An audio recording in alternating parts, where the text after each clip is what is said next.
अब हम इस वीडियो में करेंगे ऑल्टरनेटिंग करंट के क्वेश्चंस 2016 से लेकर 2007 तक। सबसे पहले ये ले रहा है नीट 16 फेज 2 का problem. Which of the following should be selected for better tuning of an LCR circuit used for communication. तो कम्युनिकेशन में LCR सीरीज रेजोनेंट सर्किट काम आता है ट्यूनिंग के लिए, और ट्यूनिंग बहुत अच्छी होगी, बेटर होगी यदि क्वालिटी फैक्टर Q मतलब क्वालिटी फैक्टर, और ये होता है 1/R √L/C। ये क्वालिटी फैक्टर जितना ज्यादा उतनी अच्छी ट्यूनिंग होगी, मतलब फ्रीक्वेंसी की बहुत छोटी रेंज के करस्पॉन्डिंग हमको बहुत सारा करंट मिलेगा। इसको कहते हैं क्वालिटी फैक्टर। अब Q के ज्यादा होने के लिए क्या क्या होना चाहिए? तो रेजिस्टेंस कम होना चाहिए, L ज्यादा होना चाहिए और C कम होना चाहिए। अब हमको इन चार ऑप्शंस में R, L और C के 4 सेट्स दिए हुए हैं। हमको बताना है किस सेट के करस्पॉन्डिंग क्वालिटी फैक्टर सबसे ज्यादा होगा, ट्यूनिंग सबसे अच्छी होगी। तो यहां ध्यान देंगे R की वैल्यू कम होना चाहिए, सबसे कम वैल्यू ये है। इसका आंसर सिर्फ ऑब्जर्वेशन से दिया जा सकता है। R सबसे कम है केस C में। L कैसा होना चाहिए? L ज्यादा होना चाहिए, तो L भी इन सब में ज्यादा दिखलाई पड़ रहा है। और कैपेसिटी सबसे कम होनी चाहिए, यानी ये सबसे कम है। सिर्फ कंपैरिजन से, ऑब्जर्वेशन से हम आंसर कर सकते हैं। यानी क्वालिटी फैक्टर के सबसे ज्यादा होने के लिए ये सबसे सूटेबल है वैल्यूज R, L और C की, तो आंसर C होना चाहिए इसका। अब नीट 16 फेज 2 का ही एक और question. The potential difference across the resistance, capacitance and inductance are 80 volt, 40 volt, 100 volt respectively in an LCR circuit. The power factor of the circuit is, तो power factor cos phi is equals to होता है R/Z, resistance upon impedance. अब impedance कितना होता है? तो impedance होता है √ωL - 1/ωC whole squared plus R², जिसमें ωL है इंडक्टिव रिएक्टेंस, XL 1/ωC एक कैपेसिटिव रिएक्टेंस है XC। तो we can also write R upon √XL minus XC whole square plus R²। अब हमको इस सवाल में रेजिस्टेंस, कैपेसिटेंस और इंडक्टेंस के अक्रॉस वोल्टेजेस दिए हुए हैं। हमको ओमेगा की, L की, C की, R की वैल्यूज नहीं दी हुई हैं, हमको वोल्टेजेस दिए हुए हैं। तो हम क्या कर सकते हैं, इस इक्वेशन में, इस फॉर्मूले में ऊपर नीचे मैं I का मल्टीप्लाई करता हूं। ऊपर IR, करंट तो सब में सेम है, करंट इनटू रेजिस्टेंस, ये वोल्टेज अक्रॉस रेजिस्टेंस आ जाएगा, मतलब this is VR। If you multiply numerator and denominator by I, this IR is VR। नीचे क्या होगा, वो I का मल्टीप्लाई करेंगे, वो I अंदर जाएगा स्क्वायर्ड होकर, और जब इस ब्रैकेट के अंदर लिखा जाएगा तो again it will become IXL will be VL। तो हम लिख सकते हैं √VL। सिमिलरली यहां ये हो जाएगा VC whole squared plus VR²। अब सिर्फ वैल्यू सब्स्टिट्यूट करके आंसर निकाला जा सकता है। तो VR इज रेजिस्टेंस के अक्रॉस कितना है? तो पहला नंबर है 80 volt, this is 80 across resistance upon √VL। Inductance के अक्रॉस आएगा 100, तो यहां आता है 100 minus VC is 40 whole square plus VR² which is 80²। अब आगे सॉल्व करेंगे तो 80 तो न्यूमरेटर में है, यहां क्या होगा, ये होगा 60² प्लस 80²। और इसको आसानी से सॉल्व करने के लिए आप एक काम कर सकते हैं, इसमें से 10² कॉमन ले लें। 10² बाहर आएगा और रूट होगा तो 10 बन के बाहर आएगा, 80/10 वो 8 हो जाएगा। अंदर क्या बचता है यहाँ फिर 6² 36, 8² 64, 64 plus 36 is 100, √100 is 10 and so 8/10 we get 0.8। तो इसका आंसर 0.8 होना चाहिए। Option C is correct. इसके अलावा एक बात ध्यान रखें कि ये power factor dimensionless, unitless physical quantity है। मतलब यूनिट डायमेंशंस में कभी यदि इसकी यूनिट पूछें तो ये यूनिट लेस है। Dimension M0, L0, T0, dimension less भी है, एक नंबर है। इस सवाल का आंसर तो 0.8 है, सी इज द करेक्ट वन। आगे बढ़ते हैं। अब नीट 16 फेज 2 का ही एक और question. 100 ohm resistance, a capacitor of 100 ohm reactance are connected in series across 220 volt source. When the capacitor is 50% charged, the peak value of displacement current. तो इस क्वेश्चन में दो बातें आपको कंफ्यूज कर सकती हैं. एक तो ये कि 50% जब वो कैपेसिटर चार्ज हो गया तब डिस्प्लेसमेंट करंट क्या है, ये सबसे पहली दिक्कत. तो इसको दिमाग से निकाल दें, इसका इस प्रॉब्लम से कोई लेना देना नहीं है. डिस्प्लेसमेंट करंट वैसे आप क्या जानते हैं, I D is equal to होता है epsilon naught D phi E by D T. जो कैपेसिटर की प्लेट्स होती हैं उनके बीच फील्ड के टाइम के साथ चेंज होने का रेट इनटू एप्सिलॉन नॉट, ये डिस्प्लेसमेंट करंट होता है. इसकी भी यहां जरूरत नहीं पड़ने वाली है. दूसरी बात यह है कि ये 220 वोल्ट जो सोर्स बोला हुआ है ये एक्चुअली VRMS है, यहां भी गलती हो सकती है. इन दो बातों का ध्यान रख के सीधे सीधे एसी सर्किट है. एक है 100 ओम रेजिस्टेंस और दूसरा यहां कैपेसिटिव रिएक्टेंस मतलब XC, वो भी कितना दिया हुआ है 100 ओम के बराबर. और एक 220 वोल्ट का AC सोर्स यहां लगा रखा है. AC सोर्स कितने का, 220 वोल्ट का, यानी दिस इज VRMS. और यदि ये RMS है तो पीक वैल्यू कितना होगा, तो वो होगा 220√2 वोल्ट के बराबर. इसकी हमें जरूरत होगी. दूसरी बात, इसका निकालने हम इम्पीडेंस सर्किट का. तो इम्पीडेंस कितना होगा, तो वो होगा रूट ऑफ 100 स्क्वायर मतलब R square plus XC square. 100 square common लेकर बाहर आ जाएगा, वो 100 स्क्वायर अंदर कॉमन, फिर उसका रूट 100 बन के बाहर, अंदर बचेगा √2. Z की ये वैल्यू लेकर, V0 की ये वैल्यू लेकर हम करंट बतला देंगे. तो करंट कितना होगा, करंट होगा V0 by Z 100√2 upon 220, sorry voltage upon Z. तो वोल्टेज कितना है 220√2, Z इज दिस 100 अपॉन √2. ये सॉल्व होकर आ जाता है 2.2 एम्पियर के बराबर. तो ये जो 50% चार्ज वाली बात है इतनी तेजी में होता है कि करंट इतना ही रहने वाला है. बहुत जल्दी जल्दी उसकी चार्जिंग होती है, मतलब ट्रांजिएंट करंट उसमें बहता है, बहुत थोड़े समय के लिए करंट बहता है. तो उससे भी परेशान नहीं होना है. डिस्प्लेसमेंट करंट के फॉर्मूले से भी इसको सॉल्व करने की कोशिश नहीं करना है. इसका आंसर है 2.2 एम्पियर के बराबर. And so A is correct. अब ये नीट 16 फेज 1 का question. An inductor 20 milli henry, मतलब L दिया हुआ है 20 मिली हेनरी. ऐसा में काम करेंगे तो इसे हेनरी में कन्वर्ट कर लिया. A capacitor 50 microfarad, C is 50 microfarad, ये फैरेड में कन्वर्ट हो गया. And a resistor of 40 ohm are connected in series across a source of EMF of V equals to 10 sin 340t. V is equal to दिया हुआ है 10 sin 340t, मतलब alternating EMF का source है.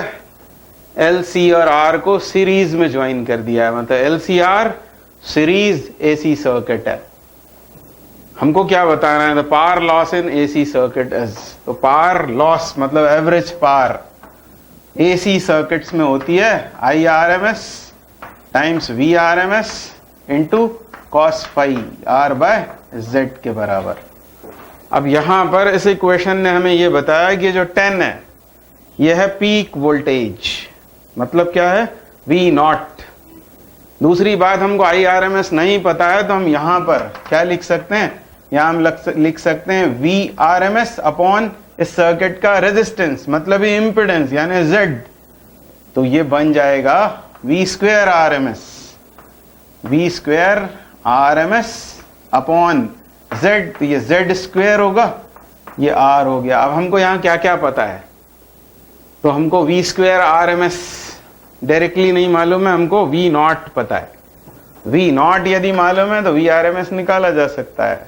कैसे कि VRMS होता है V0 अपॉन √2, यानी यहां लिखा जा सकता है V0 स्क्वायर अपॉन 4, क्योंकि RMS वैल्यू ऑफ वोल्टेज होगा पीक अपॉन √2, पीक अपॉन √2. तो यहां क्या लिख सकते हैं हम, हम लिख सकते हैं V naught square R upon Z square, और यहाँ 4 और आ जाएगा।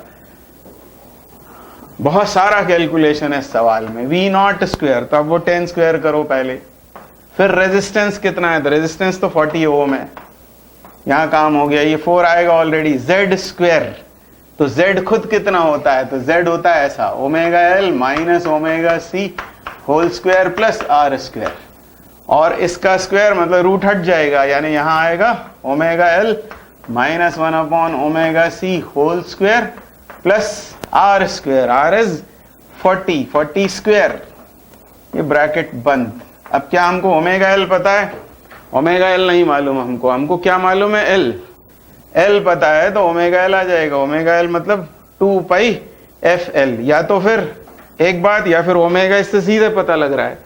यदि इसे हम कंपेयर कर दें इससे V naught sine omega T इस इक्वेशन से, तो ओमेगा 340 है, यानी ओमेगा एल कितना होगा 340, ये मैं ओमेगा एल लिख रहा हूं 340 इंटू दिस मच, 20 इंटू 10⁻⁻3, ये यहां पर आएगा। फिर यहां 1 अपॉन ओमेगा सी की बात हो रही है, तो 1 अपॉन ओमेगा सी कितना होगा, तो 1 अपॉन ओमेगा और ये c 50 इंटू 10⁻⁻6, ये यहां सब्स्टिट्यूट करेंगे, सब्ट्रैक्ट करके स्क्वेयरिंग करके 40 स्क्वायर को ऐड करेंगे वगैरह वगैरह, खूब सारा कैलकुलेशन है। सॉल्विंग के बाद हमको आंसर मिलेगा 0.51 वॉट के बराबर, and so answer D is correct. अब नीट 16 फेज 1 का ही एक और question. A small signal voltage Vt is equals to V naught sin omega t is applied across an ideal capacitor। तो दिख रहा है ये अल्टरनेटिंग ईएमएफ हमने लगाया है किसी आइडियल कैपेसिटर के अक्रॉस। हमको बताना है over a full cycle the capacitor does not consume any energy, current is in phase, current leads voltage, current lags voltage by 90 degree. तो अब ये बात हो रही है प्योर कैपेसिटिव सर्किट की, किसी एसी सोर्स के साथ एक कैपेसिटर लगा हुआ है, प्योर कैपेसिटर। तो प्रॉपर्टीज से ही आपको मालूम होगा ये बात सही है, over a full cycle capacitor does not consume any energy, क्योंकि पावर का फॉर्मूला आपको मालूम है V R M S into I R M S into cos phi, power factor. और फाई क्या होता है, तो ये होता है वोल्टेज और करंट के बीच फेज डिफरेंस। और इस सर्किट में आपको मालूम होगा कि करंट लीड करता है कितने से, फाई से, 90 डिग्री से, किसको, वोल्टेज को। कॉस 90 इज 0, पावर कंज्यूम्ड 0 हो जाएगी क्योंकि फाई 90 है, कॉस 90 इज 0, पावर कंज्यूम 0, तो एनर्जी भी खर्च नहीं होगी कंप्लीट साइकिल में, यानी ऑप्शन तो सही है। पर ये क्यों गलत है तीनों, करंट और वोल्टेज के बीच हमें फेज डिफरेंस बताना है, तो क्या वो सेम फेज में है, तो इसलिए ये गलत है। इन फेज बोला है, current IT leads voltage, current IT lead तो करता है वोल्टेज को पर 90 से, यहां 180 लिखा है इसलिए ये गलत है। और current IT lags voltage by 90 degree, current lags मतलब पीछे है 90 से, जबकि वो लीड होता है, तो ये भी गलत है। Option A is the correct one. तो थियोरेटिकल सवाल था, प्रॉपर्टीज पर बेस्ड। अब आगे बढ़ते हैं। अब ये नीट 15 पेपर 2 का question, a series RC circuit is connected to an alternating voltage source. कैसा सर्किट है, RC, ये R और ये C, RC सर्किट किसी ऑल्टरनेटिंग सोर्स के साथ जुड़े हुए दोनों, ये R और C। दो सिचुएशंस हैं, consider two situations, when capacitor is air filled, when capacitor is mica filled. तो आपको पता है एयर कैपेसिटर यदि C0 है तो माइका प्लेस्ड करने पर वो KC0 हो जाएगी, K times of C0, K ये डाइलेक्ट्रिक कांस्टेंट उस माइका का। Current through resistance is I end voltage across capacitor is V, तो हमको V I के बीच कुछ रिलेशनशिप्स दिए हुए हैं वो बताना है। तो हम इसका करंट निकालने की कोशिश करते हैं, या पहले वोल्टेज निकाल लेते हैं। वोल्टेज अक्रॉस कैपेसिटर मतलब चाहिए हमें VC, तो VC कितना होगा, तो वो होगा IXC, मतलब करंट तो निकालना ही पड़ेगा इस सर्किट का। और करंट कितना हो जाएगा सर्किट का, तो करंट होगा वोल्टेज, मतलब ये जो लगाया होगा हमने उसके अक्रॉस अप्लाइड वोल्टेज जो है वो, अपॉन इसका इम्पिडेंस Z, और Z होगा R square plus 1 upon omega C whole square, R square plus X C square. इसको थोड़ा सा सॉल्व कर सकते हैं आप चाहें तो। सॉल्व करेंगे तो ये होगा v अपॉन, यहाँ क्या आएगा, यहाँ हो जाएगा ये R square omega square C square plus 1, इसका रूट, ये एलसीएम लेने की मैं बात कर रहा हूं, और ये जो आएगा नीचे ओमेगा स्क्वायर सी स्क्वायर, उसका रूट ओमेगा सी हो जाएगा और वो ऊपर ट्रांसपोज हो गया। तो v omega C upon R square omega square C square plus 1, ये आया है करंट। और करंट के बाद यदि हम यहां पर आए वोल्टेज निकालने, हमको इन्हीं दोनों के बारे में बात करनी है, तो फिर से मैं लिखता हूं यहां पर, ये है I का value v omega C upon root of R square omega square C square plus 1, यह है I इंटू एक्स सी, और एक्स सी होता है 1 अपॉन ओमेगा सी। तो ये ओमेगा सी कैंसिल आउट होकर फाइनली ये बन गया v upon root of R square omega square C square plus 1। ये आ गया वी सी, जिसमें v जो है वो अप्लाइड वोल्टेज है और ये है करंट इन द सर्किट। अब हमको दो सिचुएशन में बात करनी है, एक बार एयर फील्ड कैपेसिटर, एक बार माइका फील्ड कैपेसिटर, और फिर उनमें रिलेशंस बताना है ए और बी के बीच में। तो क्या होगा, यहां से हम देख रहे हैं करंट के बारे में बात करें तो करंट के बारे में बात करेंगे, वोल्टेज के बारे में कर लेते हैं पहले। वोल्टेज में क्या होगा कि C बढ़ जाएगा, कब, माइका के मामले में, माइका के लिए C ज्यादा होगा Kc टाइम्स, C बढ़ जाने से वोल्टेज कैपेसिटर के अक्रॉस कम हो जाएगा केस B में। और इसमें से कौन सा आपको दिख रहा है, ये VA VB, ये गलत हो जाएगा। इसका मतलब तो हुआ कि एयर और माइका दोनों बार वोल्टेज कैपेसिटर के अक्रॉस सेम है, दिस इज रॉन्ग।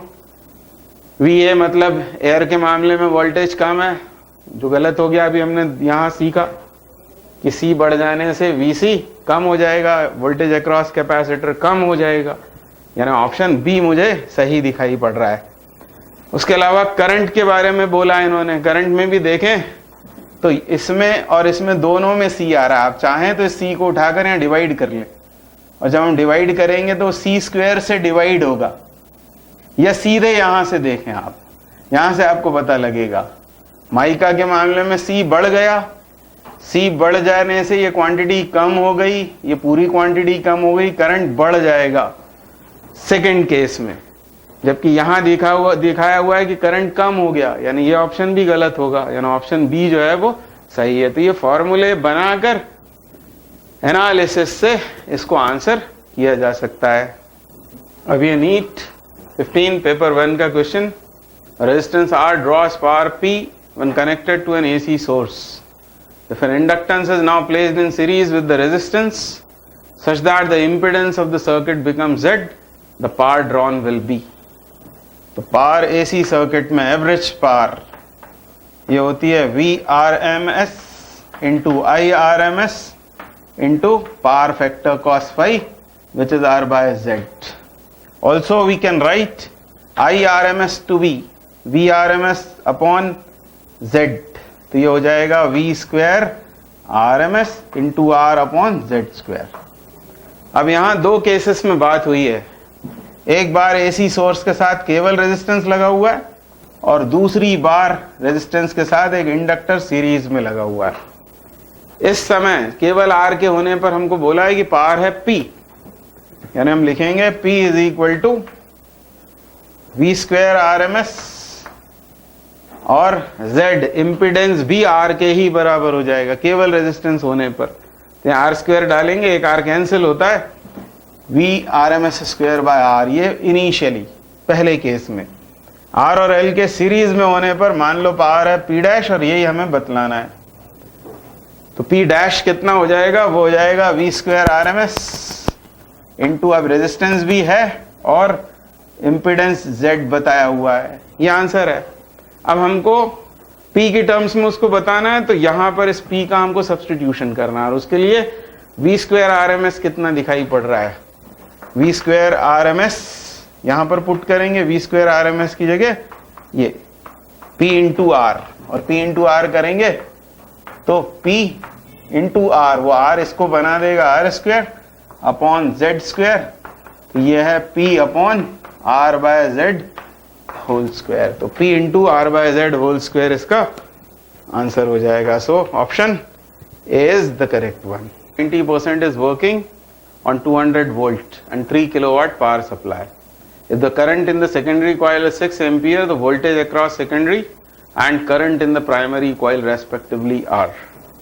तो मान लो कि ये ट्रांसफार्मर की प्राइमरी कॉइल, ये प्राइमरी कॉइल और ये सेकेंडरी, हमको क्या क्या गिवन है।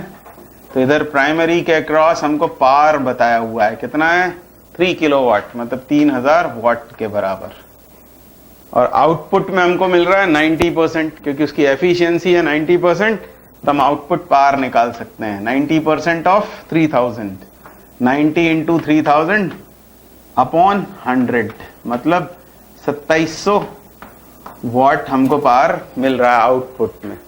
अब इनपुट में हमको एक बात और बताई हुई है, 200 वोल्ट हमने लगाया है इनपुट वोल्टेज, तो हम उसे VP कह सकते हैं, voltage across primary is 200 volt.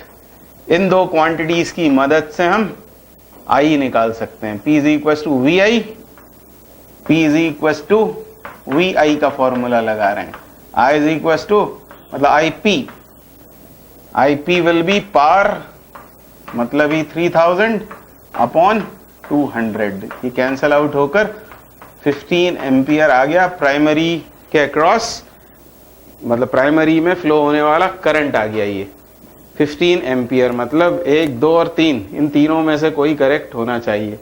अब उधर आते हैं आउटपुट वोल्टेज के लिए, फिर यही काम करेंगे। पावर हमको मालूम है, दूसरी बात हमको सेकेंडरी का करंट पता है, मतलब IS is also given to be 6 ampere. फिर से यही फॉर्मूला लगाएंगे। अब हमें वोल्टेज चाहिए सेकेंडरी के across VS will be PO upon IS, मतलब 2700 अपॉन 6, तो ये कैंसल आउट हुआ 2 बार, ये हुआ 900, यानी ये 450 हो जाएगा, 450 वोल्ट के बराबर, यानी ऑप्शन बी इसका करेक्ट हो गया। तो इस तरह ट्रांसफार्मर के सवाल आसानी से किए जा सकते हैं। यदि हमको क्या मालूम है कि ये इनपुट पावर होती है, आउटपुट पावर एफिशिएंसी, यदि वो आइडियल कह रहा होगा तो 100% एफिशिएंसी मिलती है, इनपुट पावर आउटपुट पावर के बराबर होती है। अदरवाइज फिर इनपुट से हम आउटपुट पावर निकाल लेंगे, इधर P is equal to VI, उधर भी P is equal to VI, ये फॉर्मूले यूज करके आसानी से सॉल्व हो जाते हैं। आगे बढ़ते हैं। तो अब ये AIPMT 2013 का ये प्रॉब्लम कर रहे हैं। A coil of self inductance L is connected in series with a bulb B and an AC source. Brightness of the bulb decreases when frequency of AC source is decreased, number of turns reduced, capacitance of XC equals to XL is induced in the same circuit and iron rod is inserted. अब ये actually है RL circuit, क्योंकि bulb एक fix pure resistance होता है और कुछ नहीं, ये रेजिस्टेंस और एक इंडक्टर इसके साथ सीरीज में लगा हुआ है, और इन दोनों को किसी AC सोर्स के साथ कनेक्ट किया हुआ है। अब बात क्योंकि हो रही है बल्ब के ब्राइटनेस की, और बल्ब की ब्राइटनेस डिपेंड करेगी करंट पर, तो हम करंट निकाल लेते हैं इस सर्किट का। मान लो I0 निकाल रहे हैं, तो I0 होगा पीक वोल्टेज अपॉन, यहां पर आएगा Z इम्पिडेंस, और इम्पिडेंस कितना हो जाएगा, इम्पिडेंस होगा omega square L square plus R square के बराबर, ये इंडक्टिव रिएक्टेंस और ये रेजिस्टेंस। आगे इसको ओमेगा को हम क्या लिख सकते हैं, 2πf, और इसलिए ये ऐसा दिखने लगेगा 4π square F square L square plus R square के बराबर।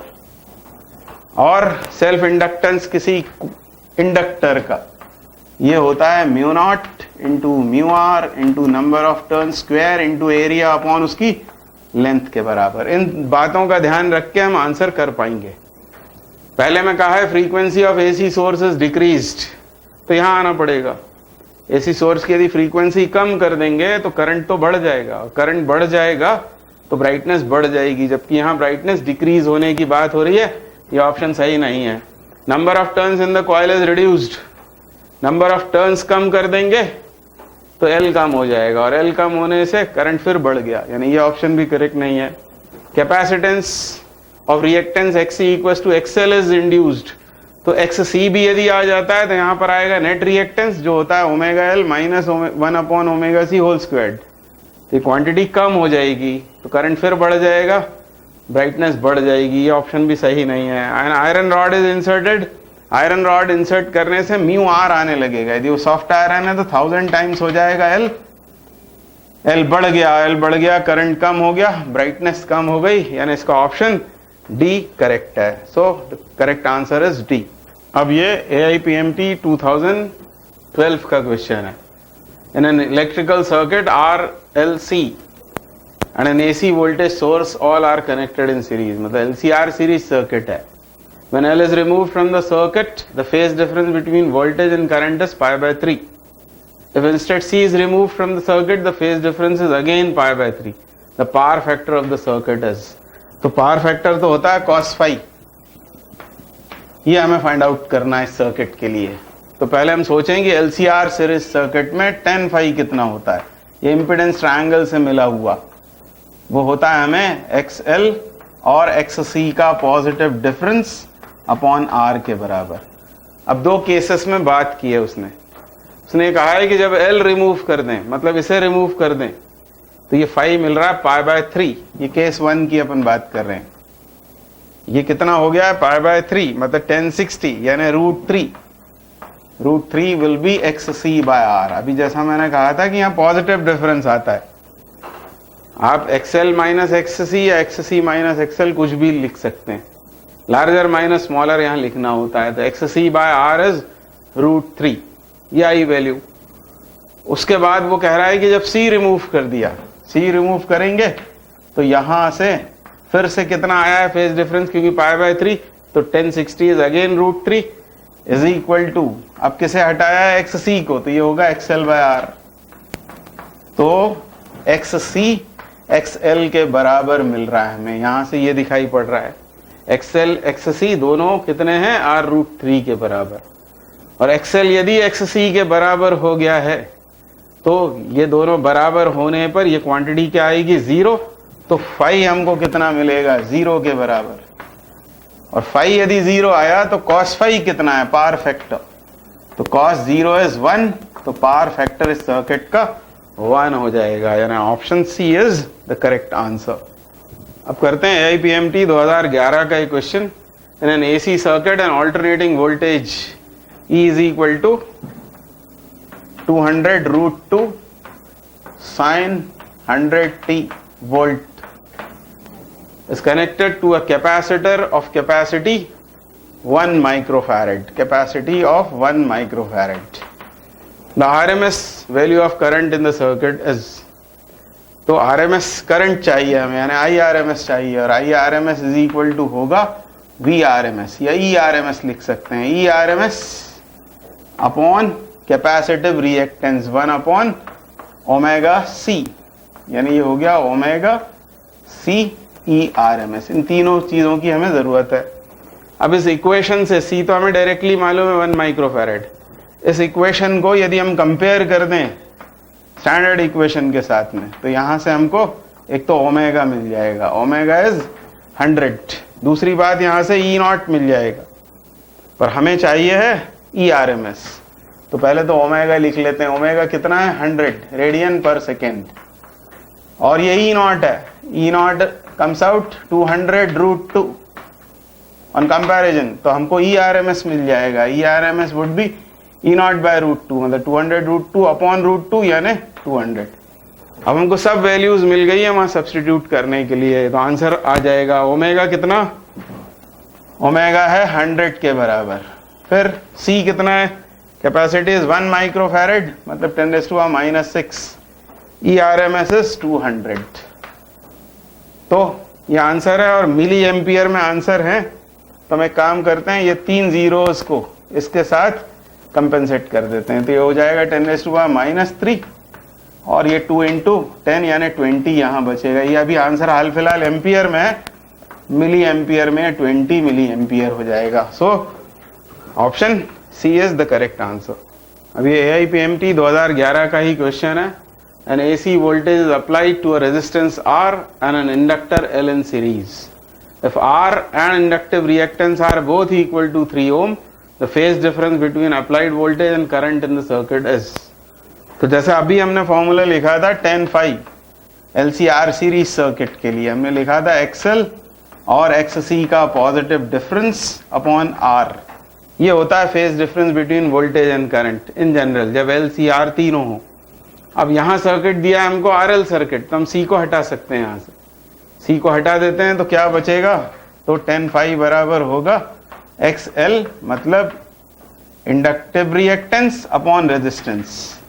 और यहाँ बोला है कि दोनों इक्वल हैं, और दोनों यदि इक्वल हैं तो यहाँ आएगा 1, 10 phi is 1, तो phi इक्वल टू हो गया 45 डिग्री। और यही करंट और वोल्टेज के बीच between applied voltage and current phase difference है। तो 45 इसका आंसर होगा, और 45 मतलब π/4, यानी ऑप्शन ए करेक्ट हो गया। अभी AIPMT 2010 का question. In the given circuit the reading of voltmeter V1 and V2 are 300 volt each. ये 2 वोल्ट मीटर हैं, किसके क्रॉस हैं, इंडक्टर के और कैपेसिटर के, और रीड कर रहे हैं 300 वोल्ट दोनों। आगे कह रहे हैं the reading of voltmeter V3 and ammeter AR respectively. मतलब इस V3 की रीडिंग कितनी है और इस एमीटर की रीडिंग कितनी है, ये हमको बतलाना है इन ऑप्शंस में से। तो हमको मालूम है LC-R सीरीज सर्किट में रिजल्टेंट वोल्टेज कितना होता है, तो root of VR square plus VL minus VC whole square, यह भी हमने पढ़ा था। और यहाँ VL VC इसके अक्रॉस वोल्टेज, इसके अक्रॉस वोल्टेज दोनों बराबर है, ये टर्म 0 हो जाएगी, VR स्क्वायर का रूट वही रिजल्टेंट वोल्टेज हो जाएगा, यानी VR स्क्वायर का root VR equals to V हो गया। और वोल्टेज कितना हमने लगाया हुआ है बाहर से, 220 वोल्ट, और 220 वोल्ट ही इसकी रीडिंग हो जाएगी। तो इसमें से ये दोनों तो सही होने चाहिए, ये दोनों इनकरेक्ट हैं। अब देखते हैं करंट के बारे में बात करते हैं। अब करंट कितना होगा, तो VR V ये RMS वैल्यू होता है, और RMS ही ये रीड करता है, तो ये आ गया 220 वोल्ट। अब हमको चाहिए करंट, तो करंट बराबर होगा किसके बराबर, V यानी 220 वोल्ट अपॉन, ये भी रीड करेगा RMS करंट, तो 220 अपॉन Z, और Z यहाँ पर केवल R के बराबर होगा, क्योंकि VL VC के बराबर, XL XC के बराबर होगा।